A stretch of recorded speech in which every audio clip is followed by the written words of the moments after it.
start, you all have read Mr. Raj's profile, and needs not much introduction, but of course what's missing is the kind of contribution that he's made to TIE. And as you would have seen, he's the president emeritus of TIE Silicon Valley. He's one of the father figures of TIE. He's contributed a lot of time to put together TIE in the Valley, and it's all rippled to all the other chapters across the globe. So he's been a great mentor. He's spent a lot of time helping startups, also funding. And I think the youth, what epitomizes Raj is youth and the energy of a startup.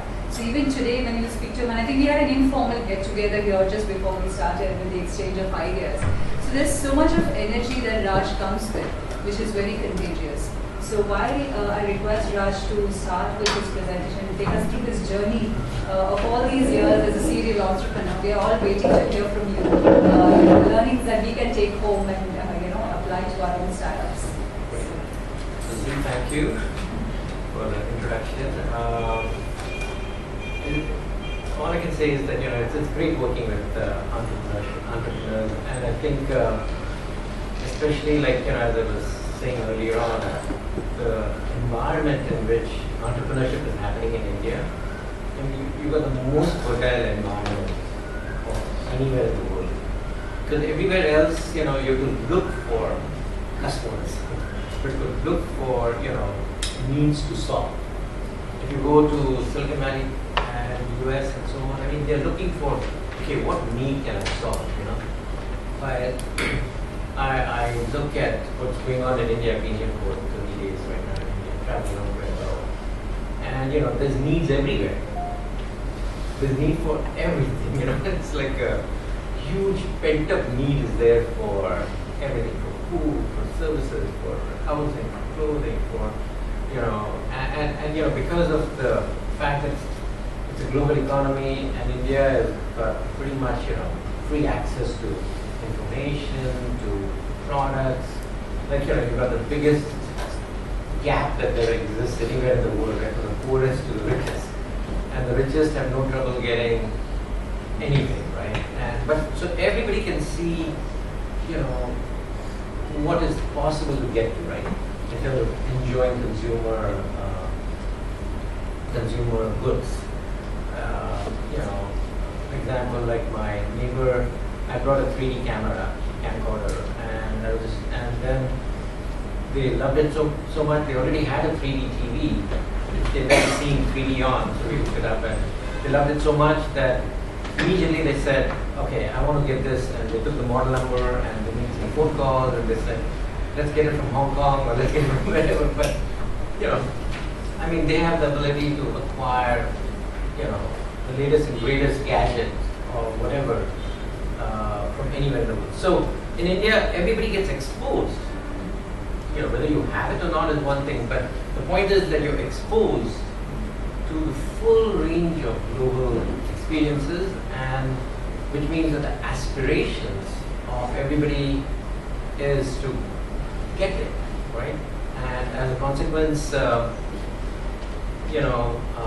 see whether it's my car driver. His son is studying engineering at Harvard Engineering. So it's like everybody's got aspirations to get there, and everybody is, in my opinion, doing it the constructive way, which is using education, using hard work, doing 3 jobs a day. Not even taking Sundays off or anything. Nobody takes Sundays off in Bombay anyway. Or anywhere in India, I think everybody works 7 days a week, So it's you still see in India more than anywhere else, like lots of men just sitting and spitting pan or whatever it is. But you never see the women; they are always working, right? The women are never not busy, right? And over time, I think even the young men will all start working, because it is such a exciting economy to be in, where there is so much need and everybody wants things that it's just a question of fulfilling them. as entrepreneurs, if you can find a need, and as we've seen here, like, look at all the different breadth of needs that you guys are fulfilling, right? And for almost every need that you've described, niche need that you've described, there's thousands and thousands of people that already need it. You just have to sell it, somebody said. You just got to find them, figure out the right, and figure out how to sell it. And you've got a business for it. Right?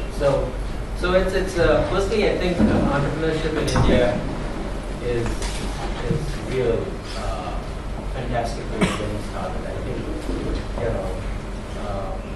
this opportunity will probably be there for 5, 10, 20 years.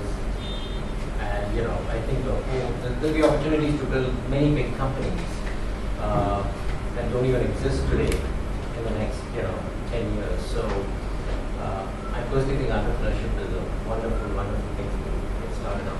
So anyway, I'll tell you guys, like, 3 startups that I got involved with, that I started, and how they did over the last 25 years. So 1988, after about 10 years in corporate America. So I did IIT here in Bombay, and then immediately got my master's in Canada, and then got my first job, and then so I worked in corporate America for about 10 years. So 4 years at GE as an engineer, and then about 6 years at Intel in marketing and so on. And then after about 10 years in corporate America, I got involved in my first startup. So if you look at my career, I just try to summarize everything on one sheet. Essentially, started 3 different companies, or got involved in semiconductor, enterprise software, and then consumer video business. And the first one was all Indian funding. We all, took mortgages on our houses, or borrowed money from our mothers-in-law, whatever. Some of the other got $1 million together. The second company, we used VC and raised about $35 million. And in the third company, did about $15 million. And then we raised through venture capital. And in the first company, which was a semiconductor chip company, my target was PC manufacturers all over the world, building motherboards, building PCs and so on, all notebooks. For the enterprise software, we were selling, full-scale enterprise apps to global corporations like Cisco and Dell and IBM and GE and so on. And for the last one, we focused on kind of the entertainment business, which is IPTV,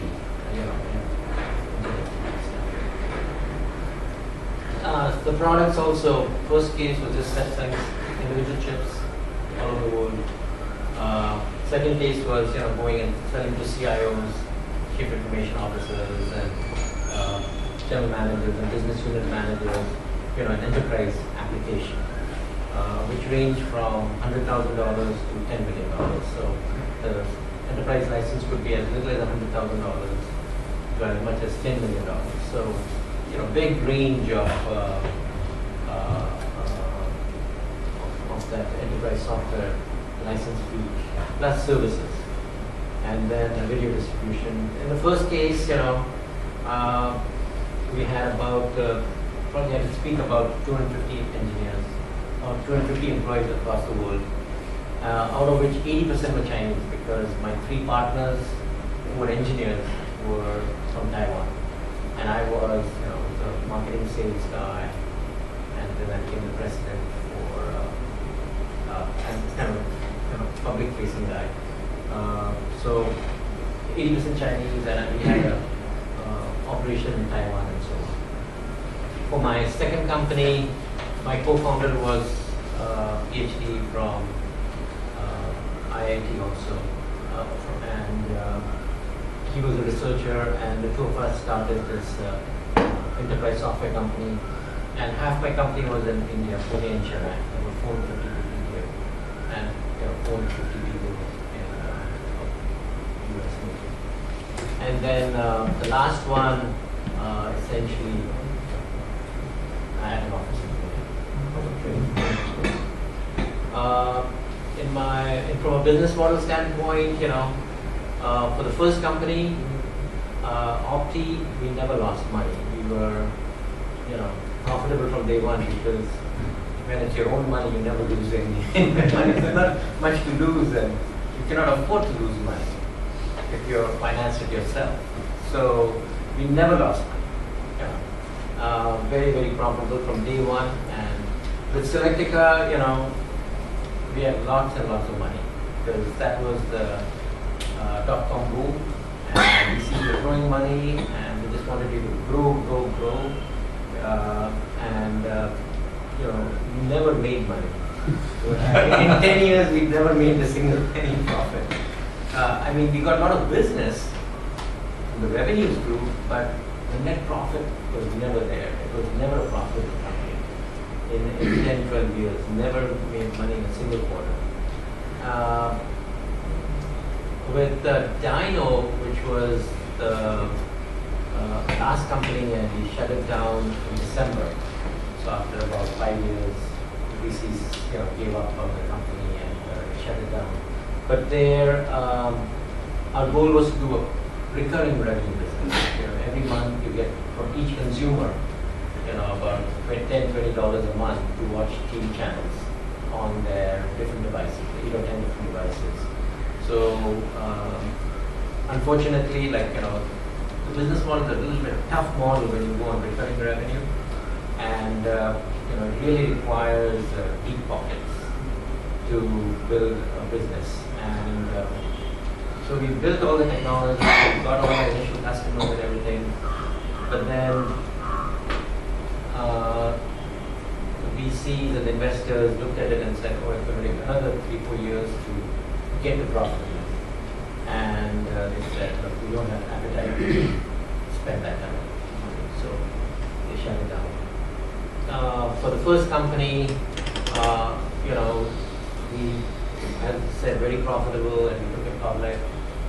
And it's still a public company, but now it's only an IP licensing public company. It's got a $400 million valuation, was the peak valuation that we got from the IPO. For the second company, Selectica, we were the hottest company when we went public in 2000, and we had a $5 billion market cap. And every employee, from the receptionist up was a millionaire. Receptionist up. So you can imagine how successful that startup was. That was Selectica story. And then with Dino, we raised $15 million, and after 5 years, essentially shut it down. Not getting the technology. The VCs will probably sell it away and license it away and hopefully recover some money. But essentially, they pulled the plug on it. So really, 3 totally different stories, which require you to kind of build a company from all the different aspects of building a company. Right? Building a company with employees, financing, legal, selling, maintenance, but every company has its own challenges, own strategy, own industry dynamics, etc. And I like to, I've always wanted to do different things every time because I just don't like to repeat things. So after I finished my first semiconductor company, I've been in the semi industry for almost 15-20 years, and all the VCs wanted me to continue to be in the semi industry because I know the industry inside out. Right? I know the people, I know the customers, but I said no, I don't want to do semi anymore. And I said I'd rather learn something new all over again. So that's how we got into Selectica, which was an enterprise software company, which I did not know anything about. Did not know who to sell to, what the price would be of the product, what the challenges of the industry are. And as you can see from Selectica IPO, it became a very successful business. With Dino too, we started a whole consumer business, a global consumer business, because we had consumers all over the world who were subscribing to our services. And so then it was a challenge of building a company in a totally third different industry. And there, unfortunately, the results are not that good. Yes. I would say that from the key messages are really pretty much the same across all the businesses, because when an entrepreneur is building a company, you really have to essentially have the same core fundamental principles that you need to do your company building. It isn't that it sometimes appears different from business to business, but really the underlying skills and talent and personality characteristics of the team that is building it are pretty much the same, I feel. And so I'll just quickly go through things that are going to be important to me, and I think are probably important for all us. The first one is being responsive to the market, and by that I mean really, knowing the consumer's need really, really well. What does the consumer want, and how much is he willing to pay for it, and then what kind of service he needs. So knowing the market that you're servicing is really, really important. That is, I would say, one of the top requirements in any business. So looking at all the different businesses that you guys are engaged in or planning to get engaged in, knowing your market as represented by individual consumers or aggregated into market segments and niches, etc.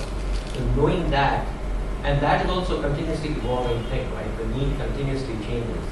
Today they want one thing, then the competition comes in and sells, another feature, and look at what happened to Nokia, right? Just in front of our eyes, the world leader in mobile communications gets wiped out. Right in front of our eyes it happens. It's a case study. And it's a clear-cut case study of a company that lost sight of how to be responsive to the market, which is the need for smartphones right now. They thought smartphone is one thing, but the consumer said smartphone is something else. I mean, seeing the same thing happen to Microsoft. We're seeing Microsoft, we use, like in my whole life I grew up with Microsoft as a standard, right? It's like, whatever Microsoft does is going to succeed, and we all have to live in the Microsoft world and so on. And, we all can see that Microsoft's survival in that state, even though money-wise they're making a lot, but they pretty much, have lost the ability to be where the consumer is thinking of them all the time. Enterprise thinking of them all the time. It's pretty much gone. I think we're seeing Intel pretty much getting in the same shape, where everybody thought PC. How can you not live without a PC? How can you live without a laptop? And all of a sudden, tablet comes out, and tablet comes out, and all of a sudden, people are saying, why do I need to even carry something like that around? I can just carry this around. So how relevant you are? Yeah, I mean, responsive to market applies to the big companies. It absolutely applies to the small companies, entrepreneurial startups. It's even more important. So being responsive, understanding the market, keeping tabs on the market, especially the leader, the founding team, the leader. You can't just, once you become successful, you can't say, okay, my VP of sales or my VP of marketing is going to tell me everything.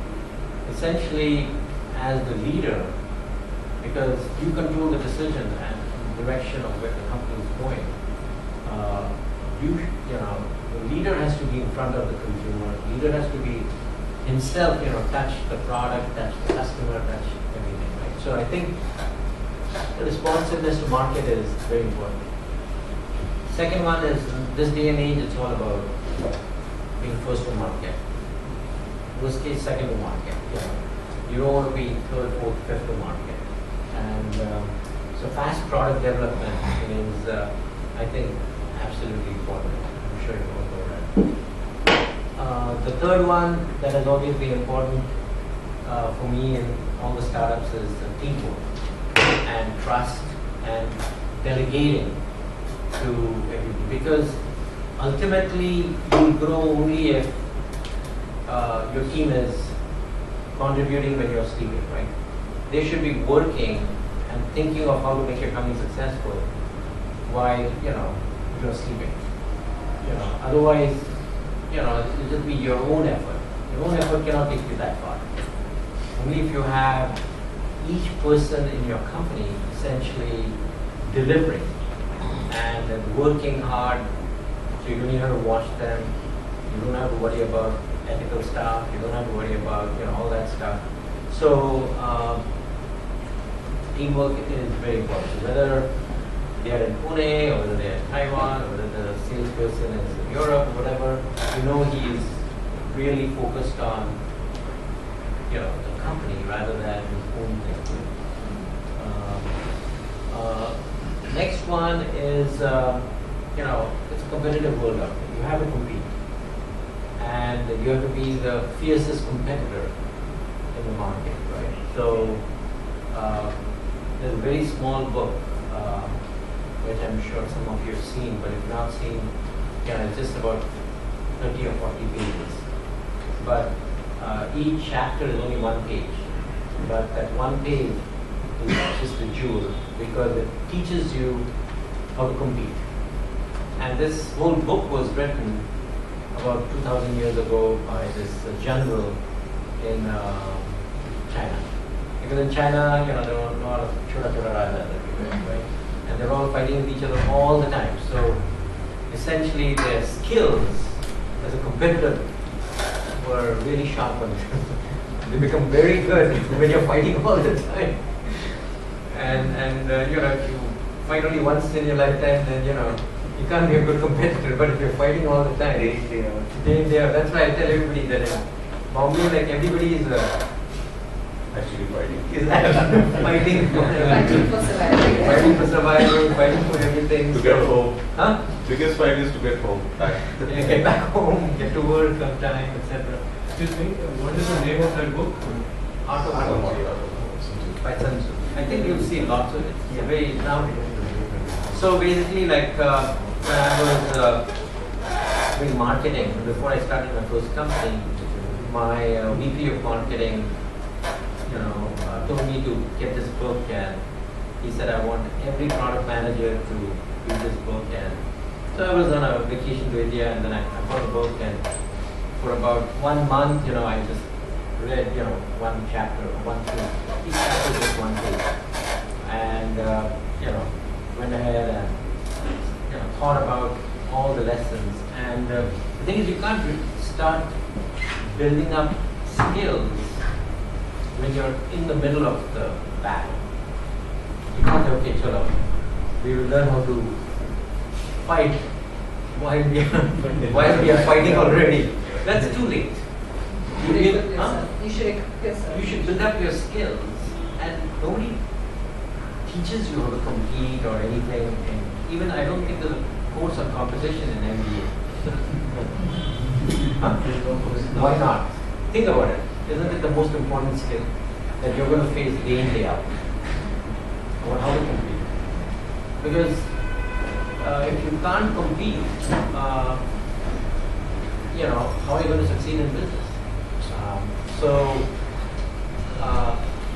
I really think this is a book that everybody should just go and buy. It's like a Bible for competition, and you just have to really make it a part of you, right? That's one book, and I should probably give you the name of one more book, which was also another Bible for me, which is The Art of Negotiation. So there are many books on negotiations. So Getting to yes. Huh? Getting to yes. Yeah, getting to yes. So just get, I would say that, these are skills that you just have to develop, because you'll be negotiating everything. You'll be negotiating with your bank, you'll be negotiating with your VCs, you'll be negotiating with you're negotiating for everything. Life is a negotiation. So you have to build up your negotiation skills, and each of these need to be practiced. So the way they ask you to practice negotiations is that this we may not do much practicing for people in Bombay, but in US, everybody just pays the list price. It's degrading to ask for a discount. But it's not out here. Here you probably don't need to be trained too much. So, but there, after you take the course, they say that, okay, now go to a shop, and then, either you're going to buy a suit or something, and then, how will you negotiate a good price for yourself, and so on, and so you have to learn, so that one of the techniques that I still remember is that, you go and you spend 2 hours, looking at 100 different suits and all that, try this and that, and then finally, you say, okay, I'm going to buy this. The guy is almost there. And they says, oh, along with this, I need a tie, and so then,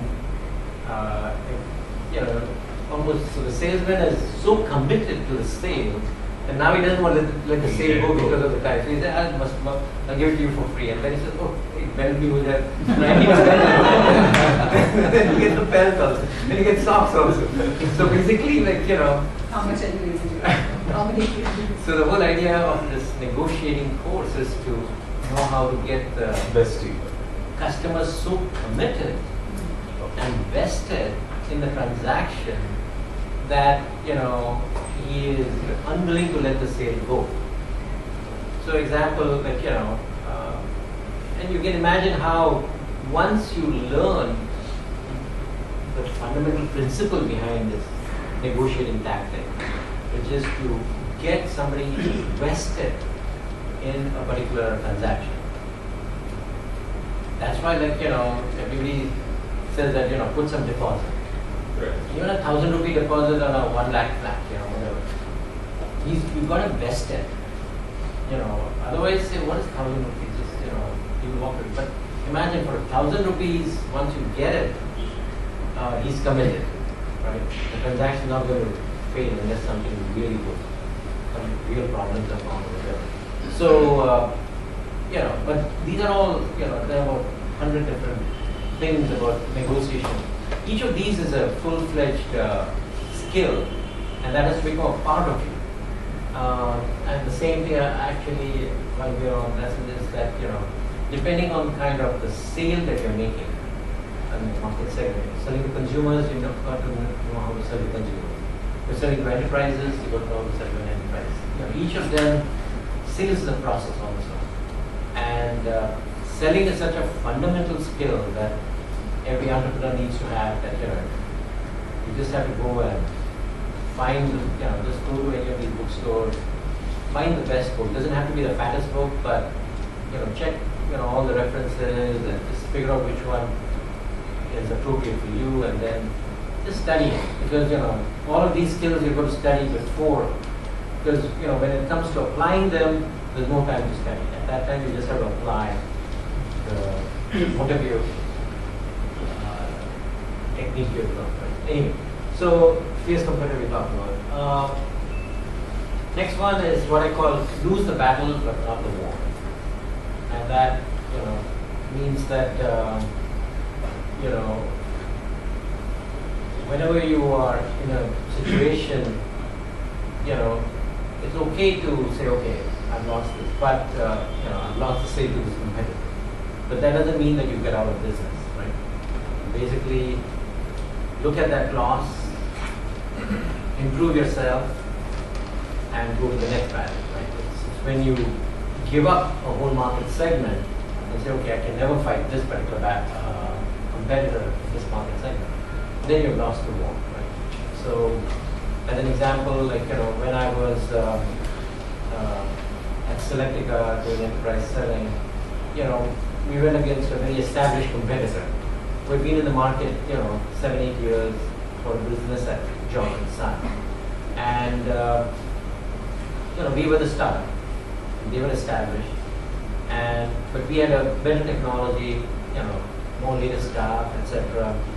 And so, when they did all the pilots and the runoff, competitive bid against each other, we were superior on everything, the technology, the effort that we were going to put, the team that we had put together to support Sun.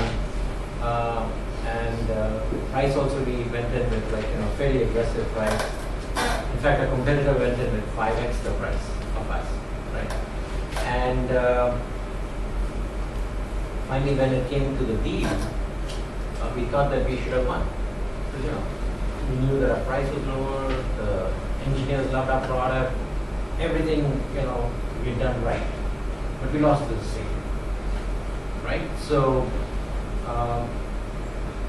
and then we, tried to find out, why we lost the sale, etc. And essentially, we lost the sale for a few reasons. One is, we were too young, we did not have the credibility. It was like a 30% company trying to build an enterprise app for Sun, which was, I remember, the $2 million deal. So basically, there were so many reasons that we lost. So rather than going ahead and giving up, saying we can never compete for all these reasons, I basically got my whole team together and said that,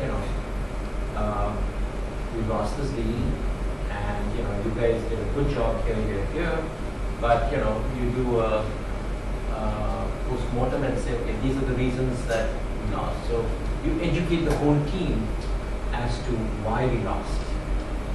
And if you educate your team as to why you lost, rather than you being heartbroken and disappointed and so on, essentially the team will take it as a way to improve, right? And they will grow from that experience. And then, there'll obviously be another opportunity in a month or 2 months, something else. The next competitive deal comes, and maybe you lose again. So, I think for almost 2 or 3 years, every time we went against a competitor, we lost. But every time, we would do this post-mortem and we would become a little bit better, a little bit better, a little bit better. And then finally, after 3 years, we won our first $1 million, right, against this competitor. And then, I knew that I had a better product, my team was better, I solved all the problems related to succeeding against this competitor. So at that point, I brought the whole sales team together and said, okay, so this is how we have continuously improved our capability in the marketplace and technology and a solution and everything. And now it's up to the salesperson. And I said that if ever you lose against this competitor, then you're fired. So, but the message is that, look, once you really have a winning product, the salesperson should also be good enough to leverage the winning solution that you have. And then we got to the point where as soon as our Selectica salesman would walk into an account, the other account salesman would actually run away. I mean, he was, because, our salespeople became so aggressive and determined to win. So basically this lose the battle, not the war, that's a pretty important message. Once you decided that that's the market segment you are in, you keep, and initially you'll probably lose against the established vendor in terms of the product, etc. But I have a question. So, in those 3 years that you lost so many deals, right? So, as an early stage company, when you go through the process, the two large problems that you have. One is how you sustain those for 3 years, right? Because you will do the state in the 4th year only when you last for those 3 years, right? And the second is the whole process can be very frustrating for the employees who, in a good market, have many other opportunities where they can sell, from a sales standpoint, They can sell and feel happier, right? Then at least I'm selling something. How do you handle these two? Excellent question, and I think that's where kind of the fortitude of the investors comes into picture, where the commitment of the founders and management team comes into picture, and then most people will actually continue to work with you if the top management and investors are committed. They even take a pay cut, they even work twice the number of hours, whatever, if the leadership is committed. So obviously, if it goes forever and looks hopeless, then at some point even they can tell what's going on. But as long as the leadership is committed to the business, you use your interpersonal skills to sell even your employees, Right, absolutely. to hang in there. And for example, in Optix case, the first company's case, we could not even raise a single dollar of VC money. There were almost 20-30 startups. It was like boom time in the chip business at that time. So 20-30 companies that started almost at the same time. Many of them started by our friends from other companies like Intel and Chips and others who had spun out to start. So, and some of them had managed to get $5-10 million VC money. We had nothing. And yet, 3-4 years later, we were the ones that succeeded. All the others went under. So basically, every time a market opens up for entrepreneurial entrepreneurs, it's like a rush. And then, everybody can't succeed. 30 companies can't succeed in the market segment. There'll always be one who will take 60% of the market and 80% of the profit. Second will take 30% of the market and 20% of the profit, and everybody else will lose money, break even or lose money. Right? So that's basically what happens for every market segment, right? Over time. If you look at just think of the markets that you are in, or the businesses you are in. That's typically the history of most businesses. We take a cycle of 10 years in the industry. Yeah, it depends on, some are 5-year cycles, some are 20-year cycles, or whatever. But if you look at it, that's typically what happens. So you basically Follow-up question is that so will it be fair to say that if you are trying to do an enterprise startup, then investors and VC money is very important, because the sales cycle are that much longer, and you can't do it without that. Absolutely. And it is totally, every market segment has its own dynamic, and enterprise software in particular requires a long cycle. But if you're doing IT services, you need a very short cycle. Because IT services, there's very little cost, and the minute you get your first account, you should make money with every account. Every sale transaction should make you money. Otherwise, you should not do that business. So when you got your first deal at Selectica after 2 or 3 years, Yeah. you might have done a post-mortem. So what were the few things that you did differently that led you to the success? What were you not doing in the first few 4 or 5 attempts? Yeah, so basically, with any business, once you get a critical mass of functionality and expertise in your team and reputation and credibility, you've got to have all those things before big companies will start doing business with you. You've got to have obviously technology that works really well.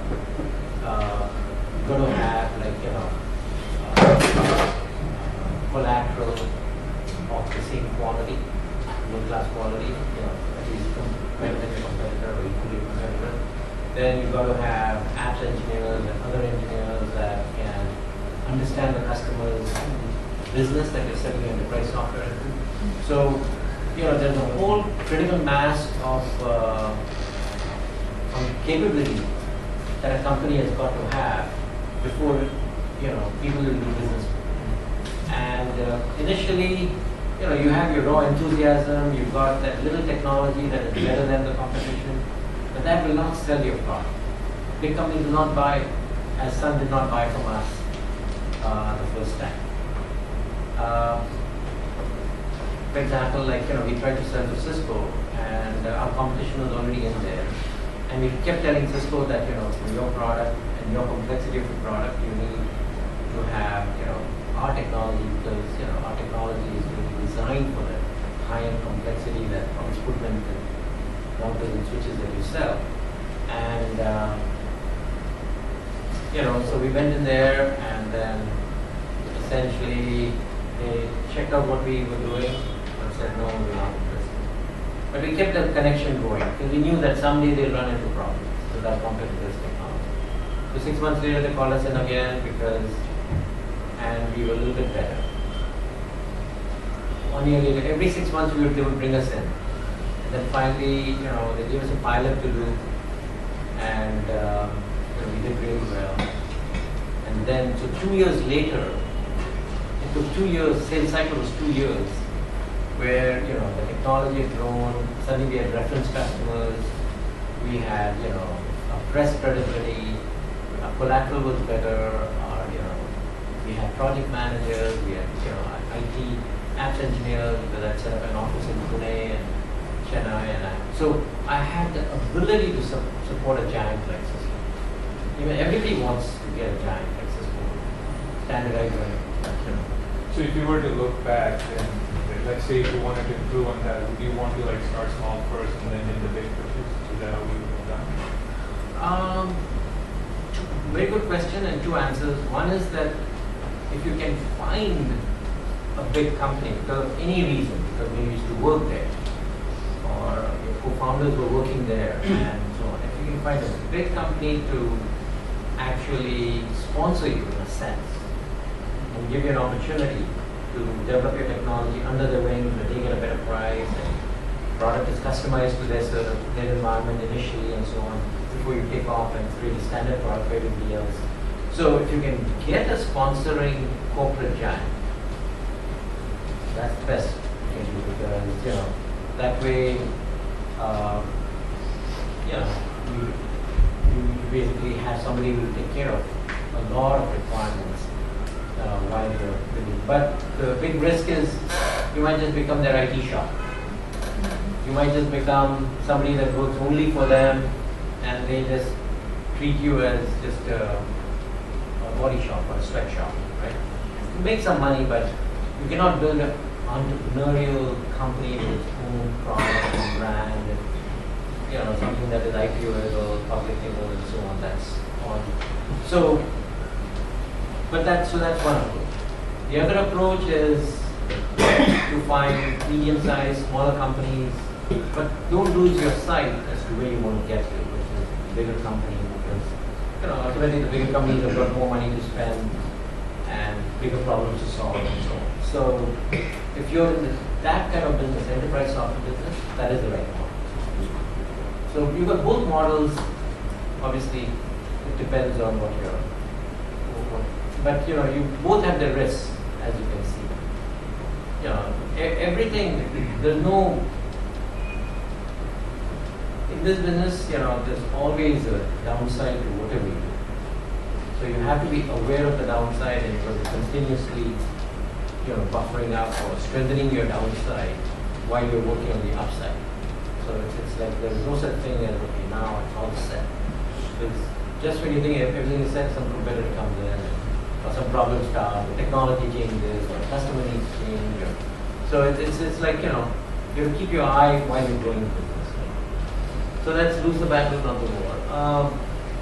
This one is, again, super important, which is you have to personalize your relationship, because as I tell everybody, people don't buy products, they buy relationship. They want to do business with you, that's why they buy a product, not because they like the product. Typically, there are always choices. People can easily choose one or the other. So it's important to personalize customer relationship. And even in this day of online business, you have to go and meet the people.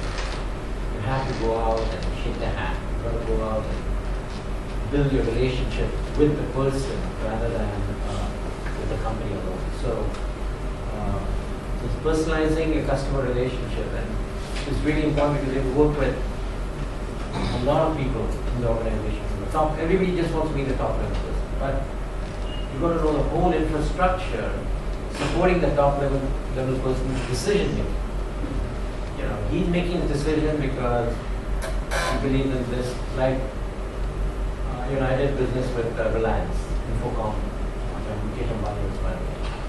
And you know, just through an IIT relationship, you know, Sanjay Mashwala used to work there. His brother was my classmate at IIT. He's in Silicon Valley. So through him, I got introduction to Sanjay Mashwala, and I said, you know, hey, we've got some good technology. Cisco's bought it.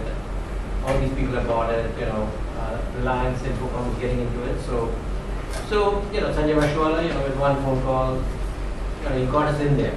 He told told whoever that, you know, meet these people, see what they've got. So obviously we went in prepared, etc. But then, like, you know, even though Mukesh finally made the decision or signed the check, really, you know, the Modi guy and all those guys were instrumental in the decision. So having relationships with, you know, everybody.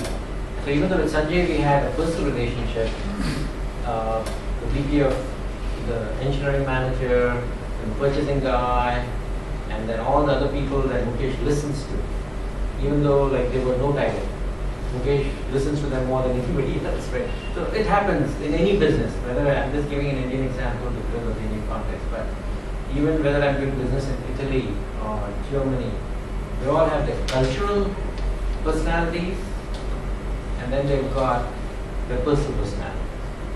So you've got to know the culture in which you're doing business, and then you've got to know each person as to how they make their decisions.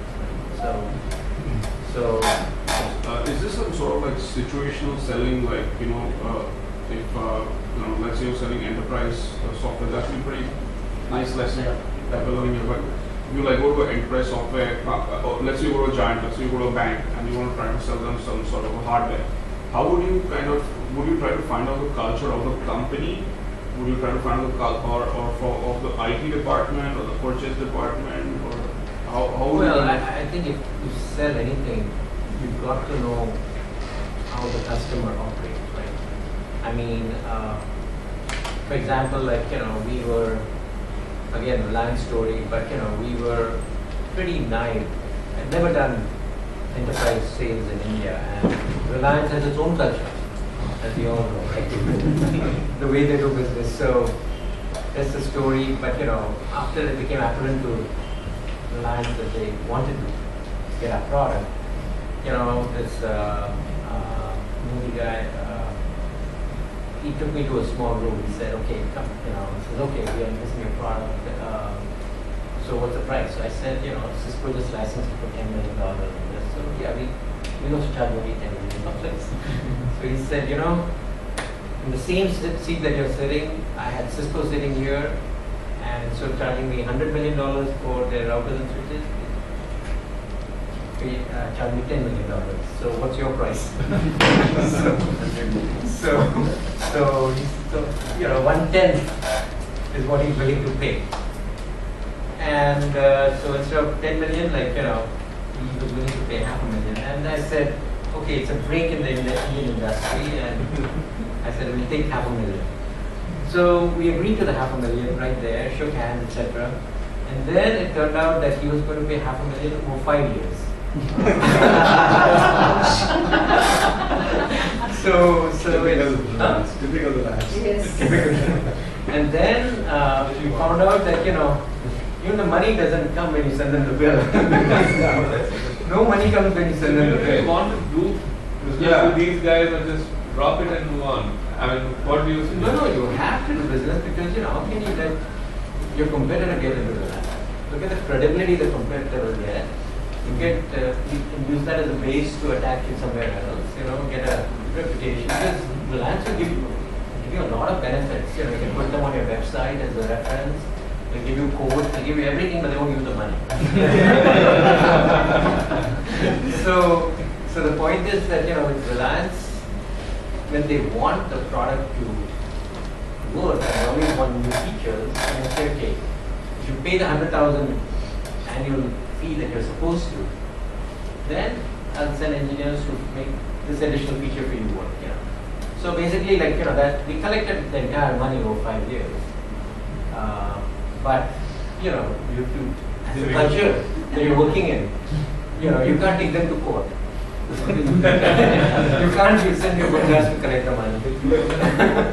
So you have to use whatever the technique, culture of that company is, right? And the same thing is true, by the way.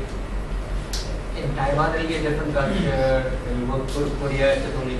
So I've done business with Samsung and others, different culture. If I work with, you know, Taiwan, all the companies in Taiwan, you know, their culture is also totally different.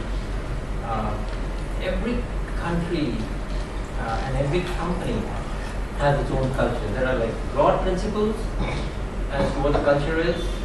Like in Taiwan, when you go to selling, so you go there and you do your presentation, you do all the standard collateral that you put out there. You do the documents, you do the demo board, you give the pilot, whatever. You do your regular selling.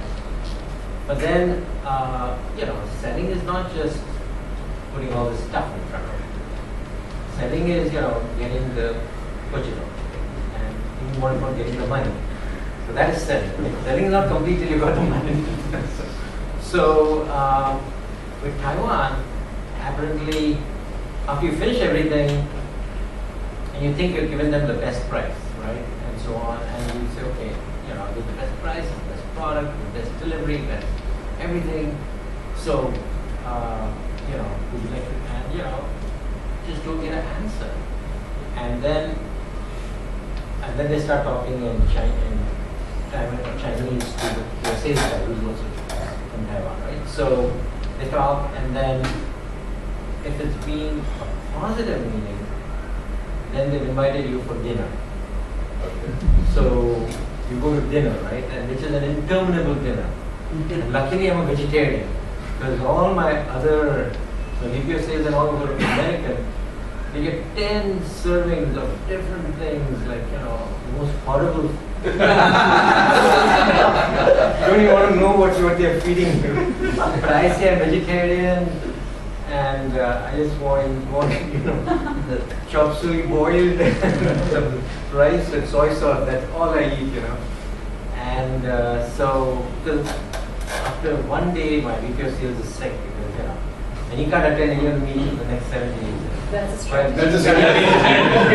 Being vegetarian saves you. You can't negotiate it. Right, exactly. Okay, so they make you drunk, they make you full, they make you sick, and then, you know, then they squeeze you on top of that. But then, you know, after about 2-3 hour meeting, you know, if they really want to do business with you based on the person that you are and the people that you are, that's what they're looking for. Right.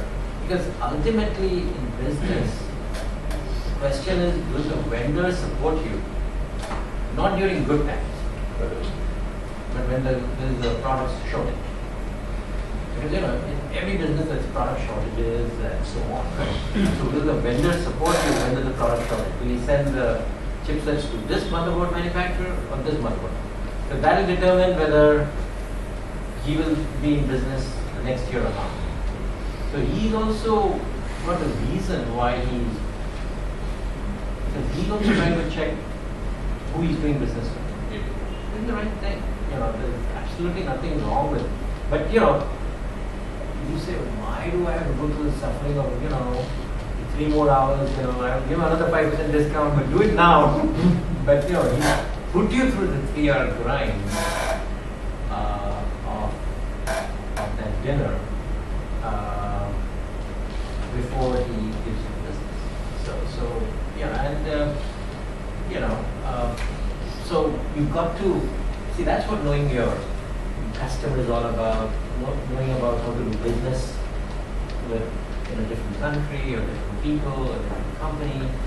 Small companies, big companies, they all have their own approaches, styles, and even though you might have the right product, you may have the best of everything, people have to decide whether they want to do business with you. So that's personalizing your customer relationship. Right? So that's While on the theme, one follow-up question. A lot of times when you sell enterprise software, there are a lot of different agendas, and different people in the decision-making process may have different agendas. As an external vendor, what are some practices that you've adopted to kind of understand the different agendas and understand who the key stakeholders are?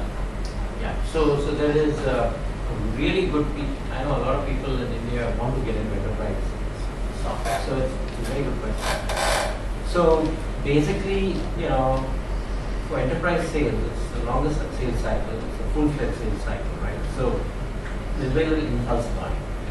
But on the other hand, we're still selling to people, so very often you say, why did they buy from these people versus these people, right? But it's basically because superior salesmanship, right? That happened. And so I think there's a book called 6 Steps to Selling or something like that, but it really shows you all the steps that are related to how to sell enterprise kind of products. And one of the approaches that I've learned is that for every meeting you have to prepare depending on what's involved with competence. So when you're meeting the low-level engineers, you've got to sell to them that way. You can't sell vision and strategy and company things and all that when you're selling to the engineers who are going to use the product. If you do that, those guys are going to think you're just, wasting their time, and you've lost that. And you've got only the first 3-4 minutes when you meet somebody to, impress them, get them, earn your credibility, and so on. So basically, when you're selling to engineers, you got to sell the technical stuff. Give them hands-on, give it to them so that they can play with it, they can get the benefit, feel excited about the product, and so on. When you're selling to top management or the decision makers, I think they're interested in the technology. Yeah, they want to know the product works. But what they really want to know is, are you the company that I can depend on when my needs change, or I need something that is really important, or if there is every product has a problem and we're not working. What is your ability to fix that, solve that? One of our customers ended up using a software in Alaska, where it's so cold. For his pipeline, he was doing some stuff with that software, and with the ability to go there and solve the problem there. So it's like they decide based on. So depending on what the meeting is, what the personality is, what the agenda is, you have to prepare the same way. So you just have to prepare for each meeting depending on kind of stuff. And there, you also have to adapt in real time. Because, sometimes you go in with this, expecting this level of meeting. But suddenly the big boss decides to come in. And he says, I've got some time between my other meetings and just drop in. Now what happens? Are you going to talk the techie stuff? Or are you going to talk the high level stuff? Because if you talk the techie stuff, you say this guy, doesn't know how to do business with high level. You just talk the high-end stuff, then this low-level manager will get upset. He's saying, he's ignoring me because usko to bada aadmi se hi baat karna hai. So you have to, in real time, know how to handle these situations, right? And every situation you've got to adapt in real time. But so basically, before you go to the meeting, things that could happen that might be contrary to your expectations on Monday. So in the US, the training that I give my salespeople is what we call a bend down. So we do a dry run before the meeting. One person acts as the engineer, one person acts as the purchasing guy, one person acts as the management, and then they are asking questions to your team people who are going to go to the sale. Everybody acts role play, and so you prepare. Okay, this thing comes, and I'll do this way. And then we also say, what if the top management comes? So then you prepare. Even the collateral is different, right? The quality and the polish, and one will be all techie stuff, the other one will be very slick stuff. So you have that kind of stuff. All the collateral is ready. So as soon as the top management comes, you have a polished binder and everything that is given to him. But only the first 3 pages are things he can understand. Everything else can be in the appendix, or the techie stuff can be in the appendix. So all I'm saying is that you go prepared for all the contingencies by, having done, and it's like you can succeed, you can do the right thing all the time, but make one mistake and you lose the whole cycle. See, that's what happens in the enterprise stuff. Even it's a long cycle, every meeting has to go right. Because one person can say no and you lose yourself. So you have to convince a whole gamut of people, but and every interaction you have to be doing it correct. And this is pre-sale. Even after you get the sale, your interaction should be correct, right? You got to plan on the execution and deployment and support and all that at the same level. And then on top of that, you've got to have a system in place so that the customer gives you the next order more automatically. Because really the money is not made on the first sale. Because first sale typically, everybody loses money on the enterprise sale. So it's the second sale and the third sale and the fourth sale where you don't have to cross bid against somebody else. You've already put in a system now for additional features, additional deployments. They'll automatically give you the That's when you're doing it. So you have to figure out how you're going to get to the additional POs, purchase orders, without having to fight so much. Because every time you compete for a sale, you're giving up margin dollars. Okay. Total transparency. This is just a philosophy that I've used, which is try to kind of keep the interaction within the company totally open. So at least since even though I have teams in India, etc., everybody was the same. Whether the Indian team engineers, US team engineers, everybody was treated the same. We did not, everybody traveled economy class, everybody, eat together, same food, etc. So, total transparency, because ultimately, that's the easiest way to kind of create a culture that will, allow you to scale up. At least that's what I thought. If you have too many levels and layers and privileges, it's too complicated. So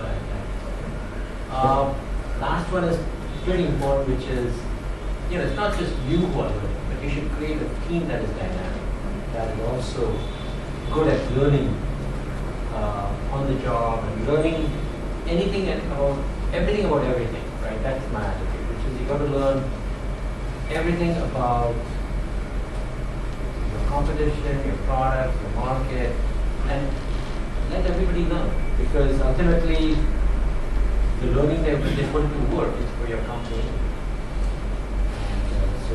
So these are the same entrepreneurial strategies. So just before we move on to the next area, How much time do we have? We've got another half an hour.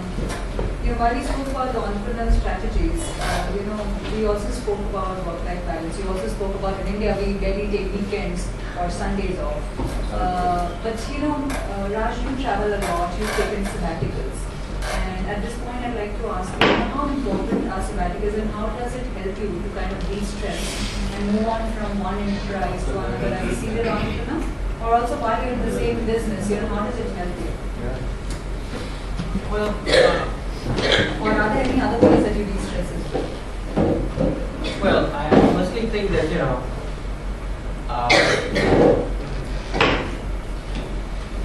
health is very important, and it's not just physical, it's also mental health. Right? Both are really important if you're going to be productive, okay? And if your team is going to be productive.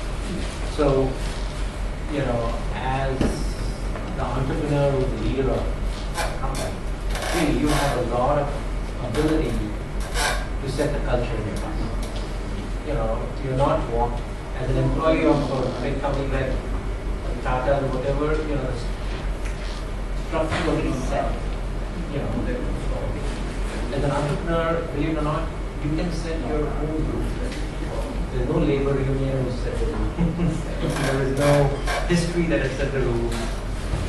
There's no reason why you cannot have your own rules. So, for example, at Opti, when we started the company, we said, I had just come from Intel where 70% of the time, every employee is in a meeting. If you can imagine.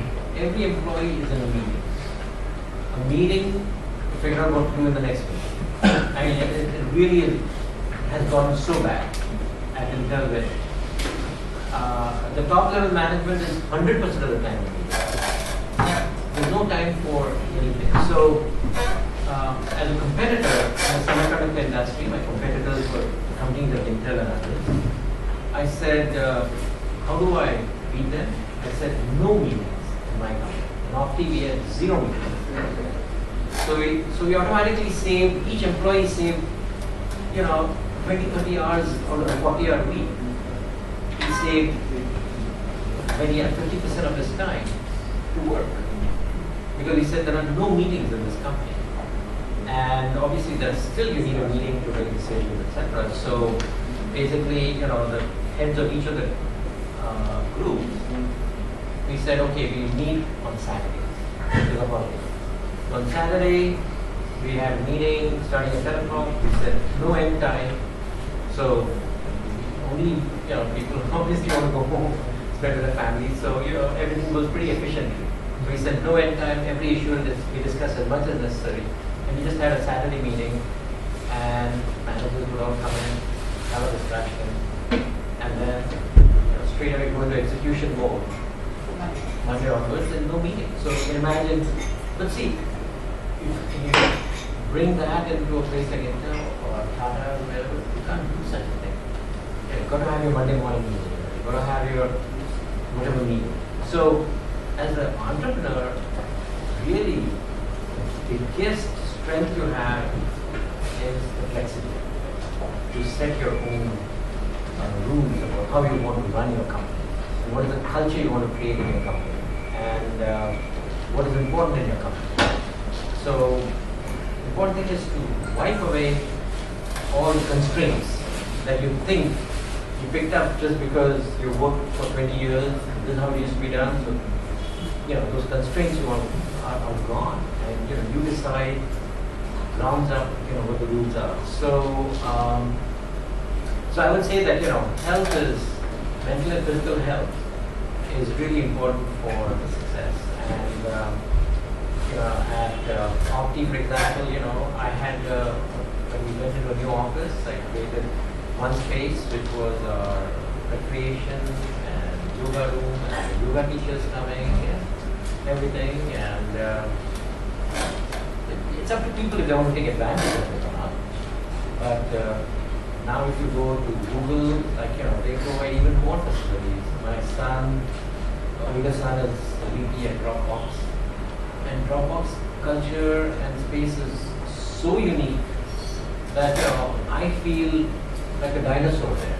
I feel obsolete when I go there because I'm accustomed to corporate offices, everybody gets cubicles and da. Now it's workspaces cubicle anymore, but everybody's got a workspace. But it's still while at Dropbox, it's flat. Everybody has just got a desk and a computer, and sit wherever you want. And just depending on what they're doing, etc.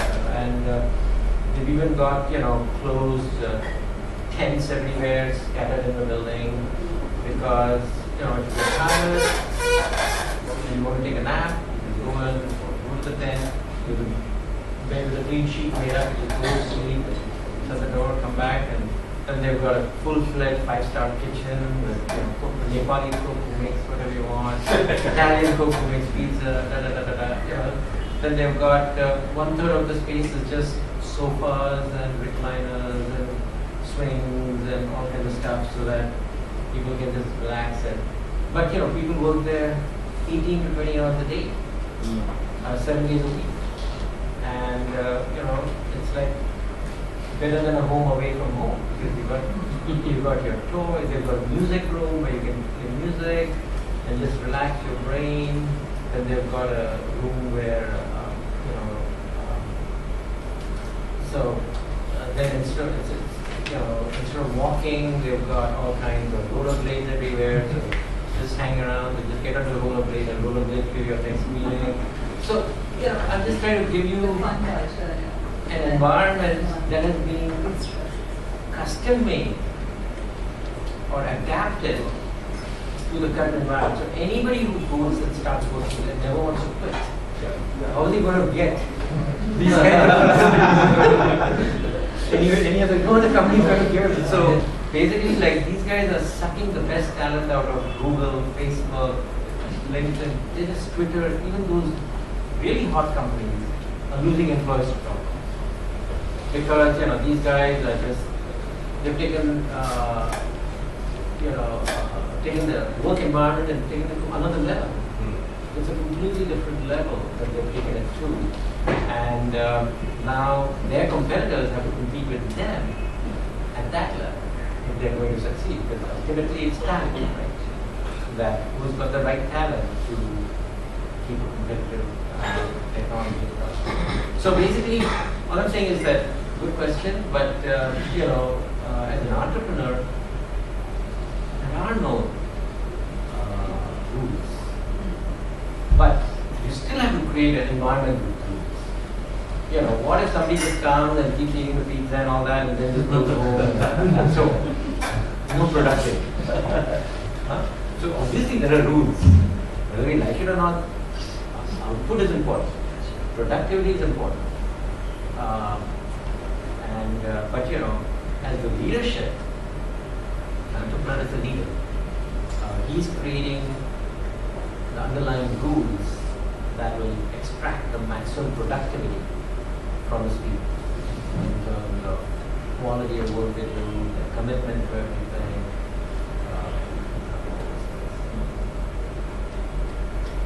Okay, so quick stories. Essentially, with Opti, I think I've kind of told the story, but essentially, in 5 years, we became the largest chipset company. 1 out of every 4 PCs and laptops use that chipset, and we service pretty much every customer in the world, and we had no money. Competition at hundreds of millions of dollars, like Intel and others get hundreds of millions of dollars. We had no technology, we didn't have a fab, and this was a competition when we started the company. You can see that no joke when you face competition like this. But in 5 years, we were selling 25 million chipsets. 1 out of every 4 PCs and laptops in 1994 used our stuff. All the companies from the biggest to the smallest were our customers. We had revenues of $170 million in 1994 and we went past that. So basically, like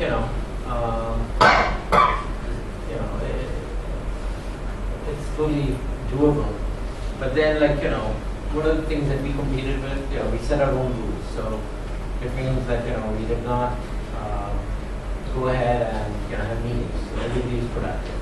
Second thing is, generally when everybody starts selling, they always try to sell to the biggest company first. So try to sell to IBM and because that's where all these guys are focused on. All these big companies are focused on selling to IBM Compact.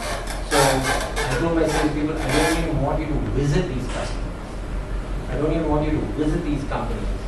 I said, as soon as my chipset was done, I said I went to Taiwan and Hong Kong and Singapore and Korea, where they were always visited by the big companies 3 months later. Initially they'll sell to IBM and Compaq, and then they'll sell 3 months later. I said, I'll take my chipset and sell it first to the medium and small size companies.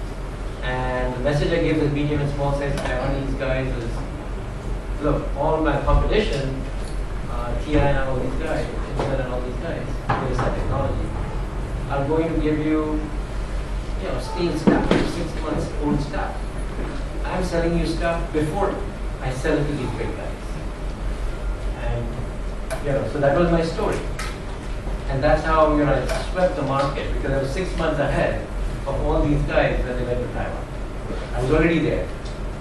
I'd already taken all the assignments, right? So, you can actually... What hindered the bigger guys to enter Taiwan in the first stage? What was the obstacle for the bigger guys to enter Taiwan in the first stage? Basically what happens is that, the big guys like Intel, Compaq and others, IBM, Compaq, Dell and others, essentially would tell the TI and Intel salesmen that I do not want these chipsets To be sold to the motherboard manufacturers in Taiwan, because they will compete with my latest and greatest box when it comes out. So you sell to me first. They put leverage too on the TI. So I said, I'm going to use the opposite sales strategy, which is go to these guys and say, look, the TI and Intel salesman and VLSI salesman is not going to sell you the latest chipset, because he's constrained by, because I used to sell for him. So I knew the mindset. So even though the Intel salesman in Taiwan will say something, I say the truth is he's selling it to these guys and not selling it to you. I was on the marketing side at Intel for 6 years, so I know how they were selling. So I said I used my knowledge of how Intel was selling to fight Intel. So I told, all the Taiwanese customers, became my customer. In one sales trip, I had 100 sales designers. And at Comdex, which was a big show, the whole floor was filled with Optix motherboards. And everybody said, where does this company come from? And 0 to 25 million in 1 year. And with 80% profitability. $18 million profit in the second year.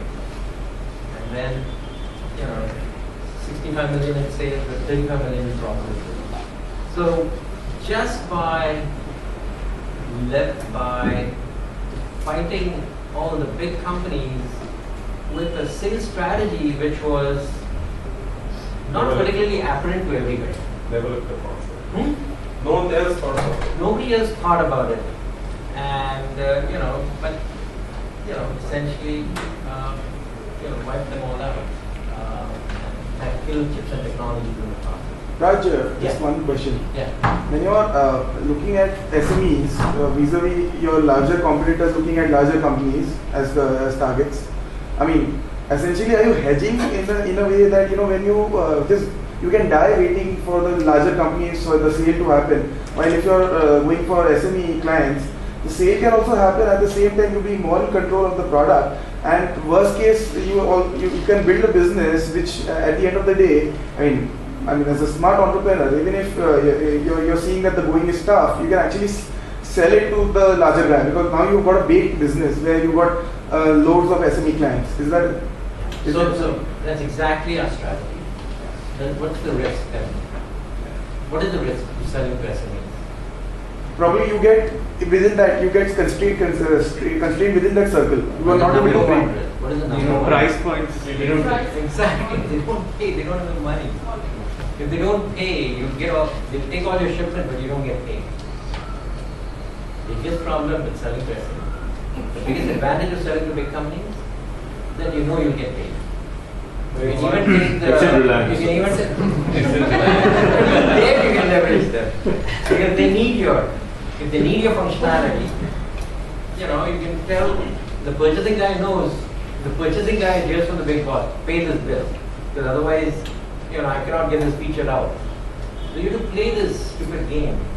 You've got to play other games that places like Reliance and others. So it's a delicate art, you know. But you know, so with SMEs, the main thing you got to worry about is the money. Do they have the money?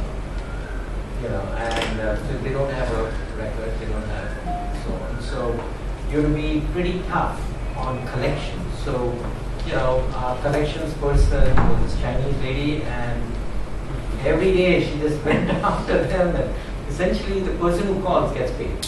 Right. They all have money, or at least some money. Sorry. They don't have huge amount of money, but they've got enough money, and if you keep pestering them, they'll pay the person who pesters them most. So, but you got to have an accounting department that's good at pestering in the right spirit, right? Sorry, if I could just rephrase my question. Yeah. My context was that, let's say if my target client is a Vodafone or an Airtel, and if I think that okay, my business is going to die waiting for them to come on board, it's better if I look at the Loop Mobile, the Yo Broadbands of the world, which are, the payment issue is not there. Only thing is that probably you will not be able to break out of that cycle where you will just be constrained within those clients. Well, the bigger guys may not talk to you after that. So basically, if you notice, after about 3 or 4 years, I became the biggest. To become the biggest, you can't become the biggest by only servicing SME. So I still had to Go to revenue. So finally, you know, I did what Intel and TI and others were doing. Ultimately, like, you know, but obviously I still had my relationship with those SMEs that I took care of them also. Because the same Compact and others, Dell, said, okay, Opti, you know, I'll use your chipset only if you don't do it. The same strategy, because they also want a market advantage against the Taiwanese low-cost motherboard manufacturers, right? PC manufacturers. So they would say, okay, we will choose your chipset versus somebody else. But by that time, you've got enough credibility, and you say, look, I'll do my best, and I'll give you a little bit of advantage, but you know, you do work fast, etc. You try to. So yeah, it's give and take. But ultimately, you have to keep growing a public company. You can't grow a public company if you only had small, you know, inconsequential motherboard PC manufacturers. So you get those big name guys if you don't build a public company. So, you know, you have to figure out how to get there. Ultimately, you know, business works because for to build a big business, you have to become a big business. I mean, you've got to do business with big business. You know, that's how it all happens, right? So ultimately, you become one of them. But then you're going to watch it that, you know, another startup is not starting that's going to kill you because you've forgotten those SME guys. Because ultimately, yeah, that's what happened to us at Opti, which is, you know, because we're servicing all these big guys, you know, the Taiwanese engineers started a local company in Taiwan to build chipsets. And now that local chipset manufacturer, there were just a bunch of engineers. You know, when we were already 170 million, they were zero. Today they are 2 billion plus in revenue, and we are zero. You know, Opti became zero. So the thing is that you know, you have to watch it that once you become big, you know, you don't get attacked by people who are new entrepreneurs who are attacking. So you know, anyway. Raj, how did you came down to zero? I mean, why could not you see that happen, or why were you not able to sort of stop that? The thing is that, you know, unfortunately, sometimes your own success comes in the way of you succeeding in the long run. So, you know, becoming a public company in the US is a big problem. Because once you become a big public company in the US, you've got to report profits and everything every quarter. Then you're attacked by lawsuits by other people because of, you know, everybody's got patents in this world, everybody's got trade secrets, everybody's attacking it. So finally, the strategy that Opti has used is let's shut all our business down And let's just take our patents and attack everybody else. So right now, AMD paid Optix $25 million cash for licensing the patents. NVIDIA paid $25 million PI. Intel. They're going after everybody and collecting money for all the patents. So no revenue, but profits through patent licensing. So these were patents we had done in 1995. We're making money right now. So they've just got a whole team of lawyers. That's 2 people and lawyers. The whole company is 2 people and lawyers. So it's That means you still have the chance if you put up a manufacturing company in Taiwan today, which is the low-cost manufacturing hub for. Yeah, but now they're just 2 people. It's just the CEO and his accountant. Yeah, there is, but But if it's still patents are earning all the money for yes, you have the patents, so you have the basic No, we have the technology, patents. know-how, Yeah, I think the only whole thing- mindset change. I think No the- engineers are to doing More technology changes. Yeah. But as soon as you have to hire these people, where are they going to? Wait.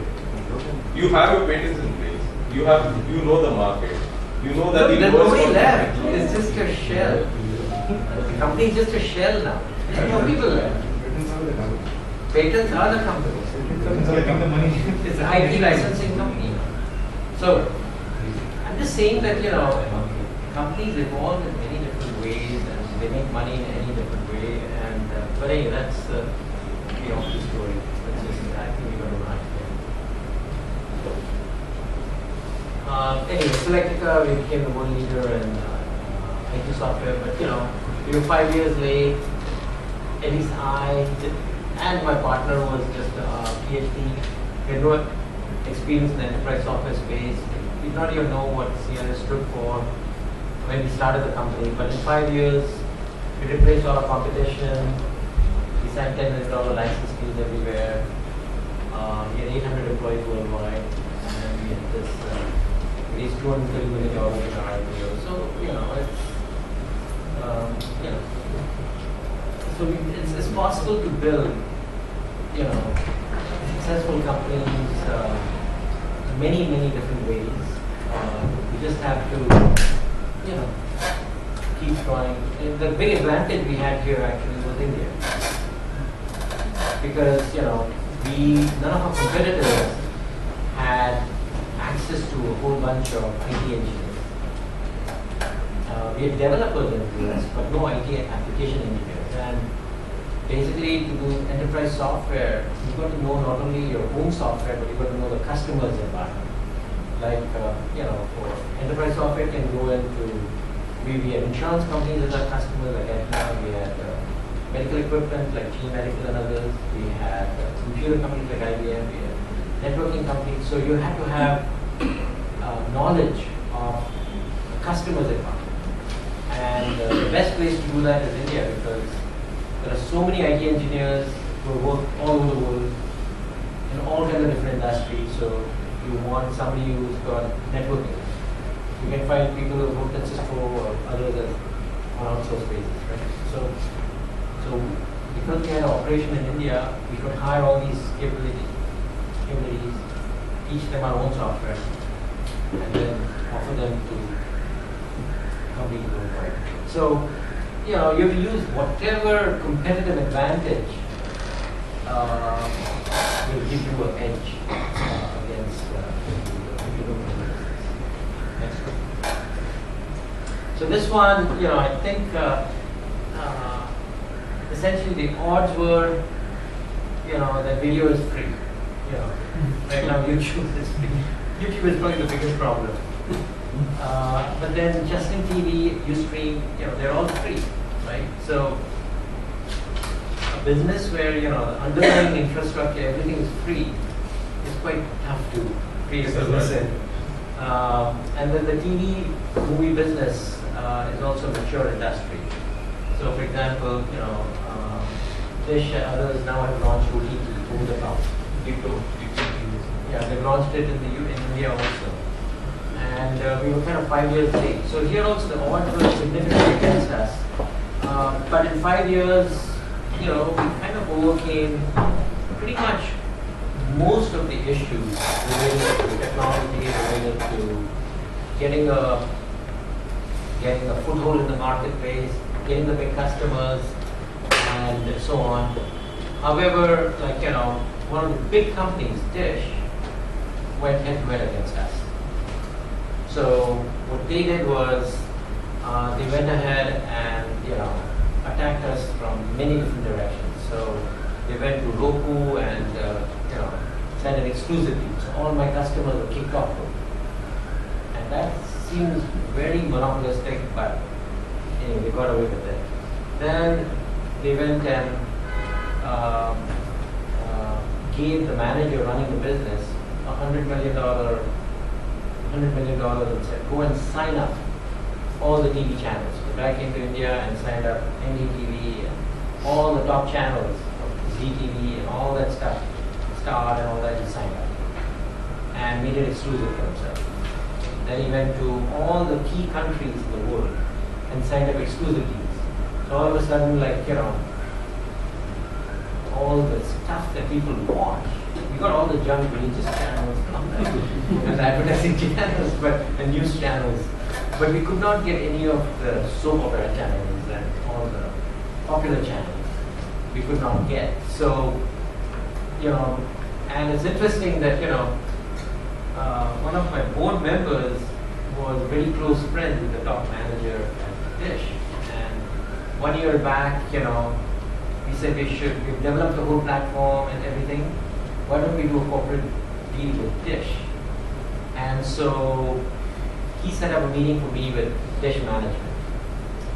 So obviously to sell to a big customer, I prepared the whole presentation as to how this big market is exploding, OTT is going to take off, all these smartphones and tablets are looking at, right? The whole thing, prepared the whole thing, and went there, and they had all their VPs and everybody there, and they gave a great demo and presentation and everything for 2 hours.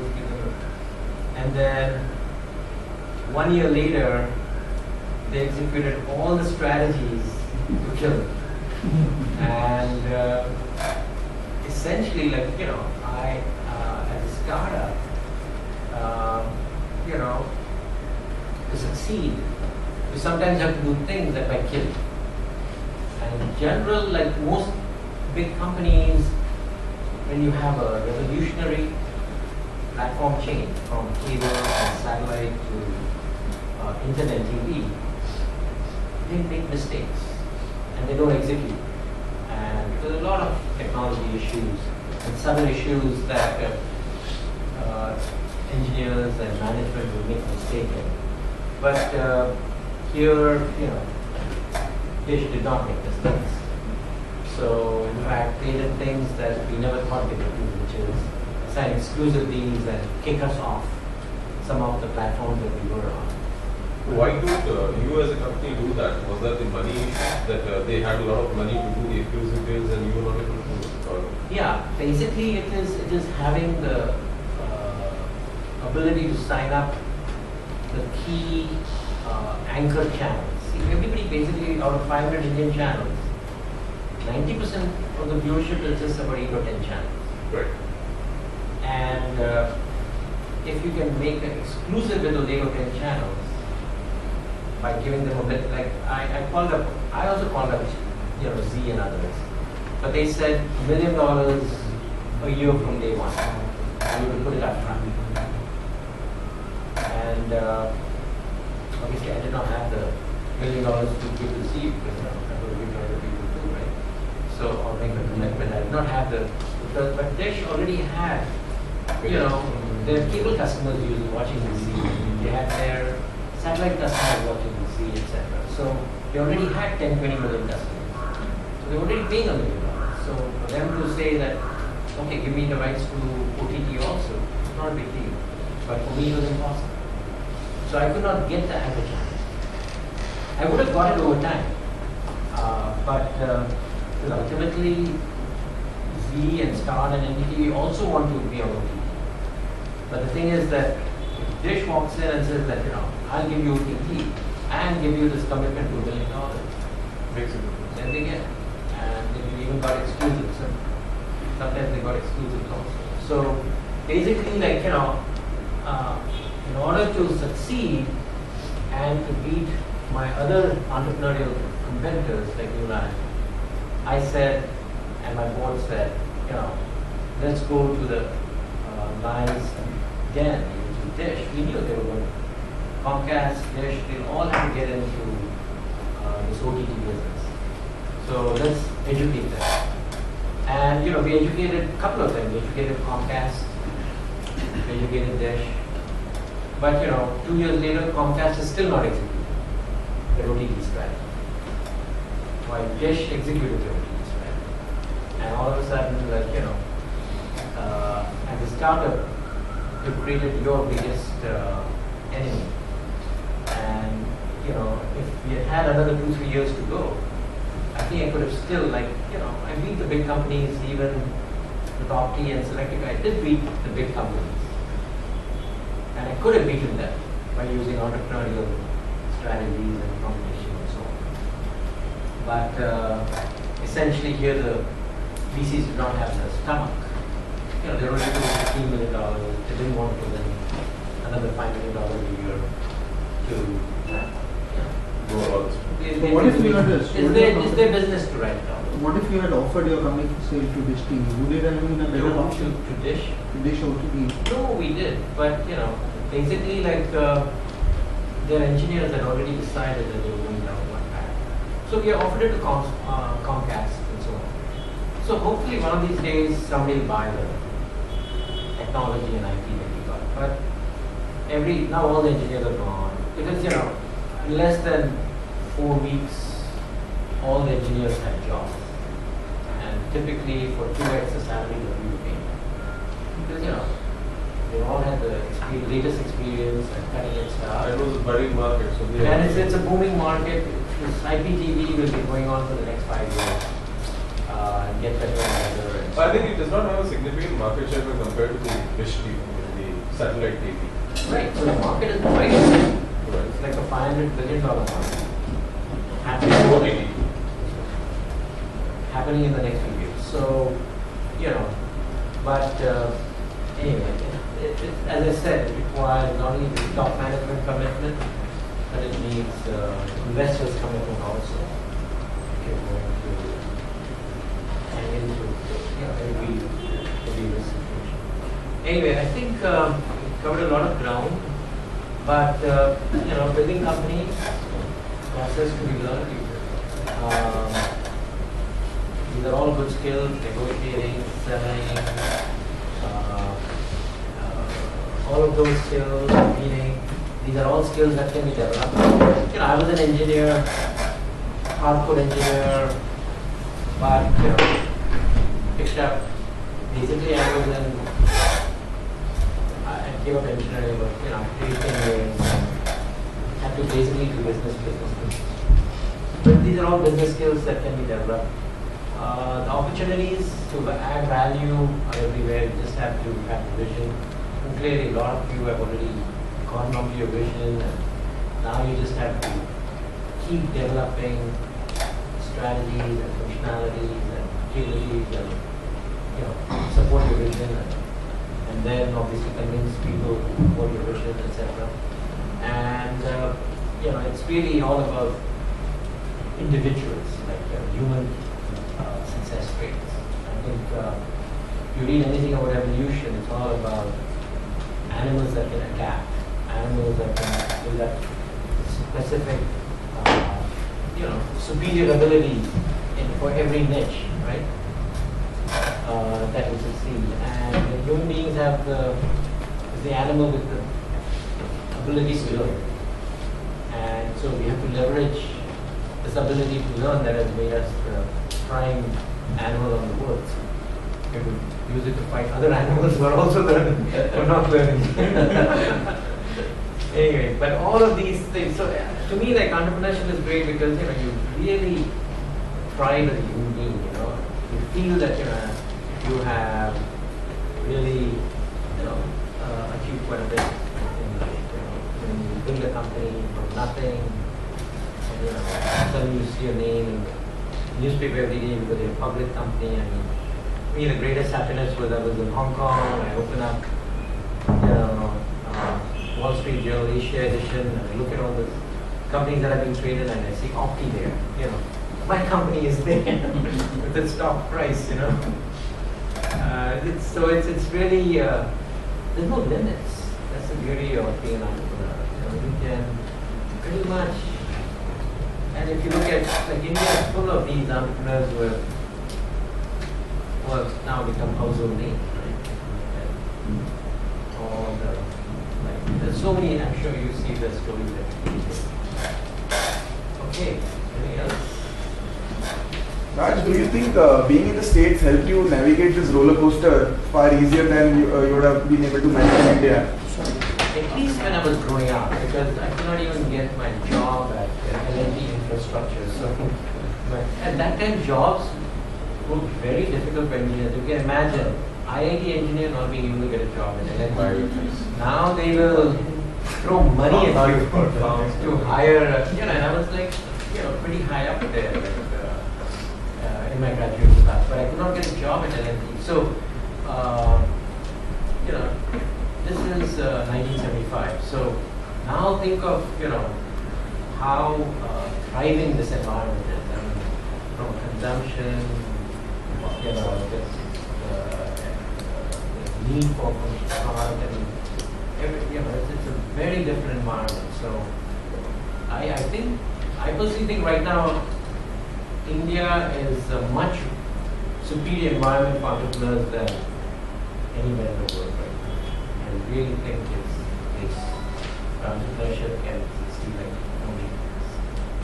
I kind of sort of agree with you there because I've been a pure salesman in Canada. And, in Canada? Yeah, in Canada for 2 years. And I can tell you that India is actually the easiest place to do sell.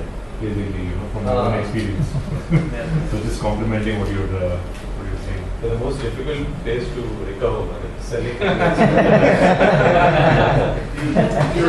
have, as I said, it's not so easy to get the money. So you just have to. India is rated as one of the most least competitive or most difficult places to do business by many rankings, right? It's in below 100 in the ranking. You hear Ratan Tata and Veda speak, they say they want to be abroad, they don't want to be in India. So I think on the ground, where there are a lot of opportunities, the challenge is how do we really monetize it profitably, and that's the quickly. Reliance, they will not do business anywhere in the world except India. Look at Reliance. They control the government. India is a tough place to do business. That's the jurisdiction that I think what you're referring to mostly. Not all the consumer businesses do well. These businesses do well where they have a lot of clout in policy making. Policy is a very controlled kind of a business. So if you look at a lot of their retail businesses, they're doing very badly.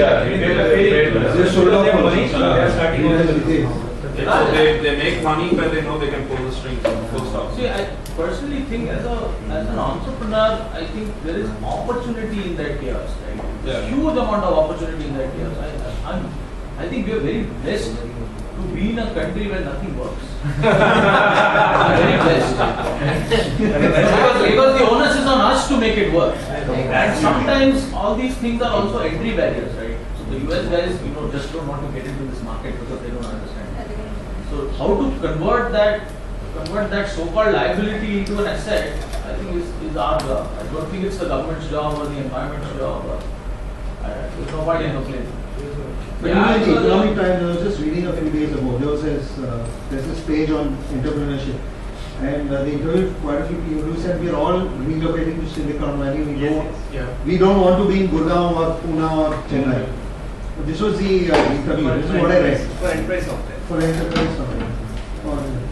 That's a segment. The big issue is that it's so the business model has been set for IT services in India. It's very easy to find successful role models in IT services. So there are a lot of IT services business startups. Like for enterprise software, there are not that many good role models. many engineers who know needs to be filled in enterprise software. So they worked as IT service engineer at all the big companies across all the world. So clearly they know what the needs are. But how to convert that into a business, into a product that you sell, license, is not enough role models are there. And so if role models are not there, it's hard. Like when the Infosys of the world, when the TCS of the world refuse to get into products, enterprise products, what does it tell you? These are companies that should be getting it, but they don't. And they don't because they have a strategic goal to become number one and stay focused only on IT services. And they refuse to get into product. For example, all of these guys are kind of my classmates, right? Because Nandan Nalakan is from my hostel, then Prashant Ranade and I were in the same wing. Bharat Desai is my classmate at IIT for 5 years. So all these guys are my classmates, but they refuse to get into I've asked them, why don't you get into product, right? But they've all said that, look, we don't want to get into product because we've got many business reasons not to get into it. So we've got all the technology, we can easily hire the marketing people to brand and but we don't want to get into that. But because the leaders who have the knowledge to get into it, there is no successful role model. If there's no role model, then it's hard for everybody to, create the clones of that successful business role model. And but personally, I think that it's just a matter of time before, because the Indian government, for example, is doing a lot by buying local, right? So somebody or the other built the IT reservation system, which works pretty good. Still down every now and then. but it's still pretty good. Good online reservation system. And if you get to online reservation for that, I think buses will also be coming. Then taxis is coming. There's so many online taxi services. So basically, like you can see that, it really requires somebody to give an opportunity to create and polish an enterprise product. And then it requires, kind of an investor community that is willing to fund the marketing of packaged software products. Right? So I think a lot of US investors, VCs, are now coming in hoping to support enterprise software companies. Because they know the talent is there. Now the marketing talent is there, the sales talent is there, all the talent is there. What is missing is the last bit of enzyme or something that will make milk into cheese, So Raj, the general paneer, I should say. There's one more question. So general recommendation which a lot of investors also have is build the product here and sell out there in India. So the problem, and I'm talking especially for some enterprise software, not and the problem which we have also learned is that at the macro level, it looks very large, large market. But there are way too many SMEs, and there are very few enterprises who would buy. So either you have very large organizations who would not buy the product, or you have way too many SMEs where the sales process is just not enough to give enough profit. So Darren really have an answer, but maybe you are.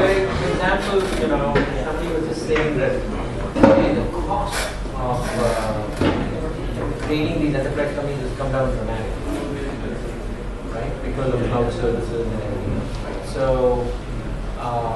for example, in Bangalore, I met somebody at Chai Bangalore who's basically got a SME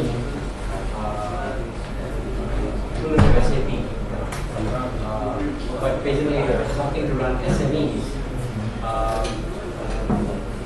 Basically, he's got that, and he is now trying to build an enterprise software company for SMEs level one SME. So you know, it's something that is going to happen. I think it's a sitting opportunity. The need is there, and it's just a question of, you know, we'll have to see who becomes that successful. So I think on this note, Raj, big thank you from all of us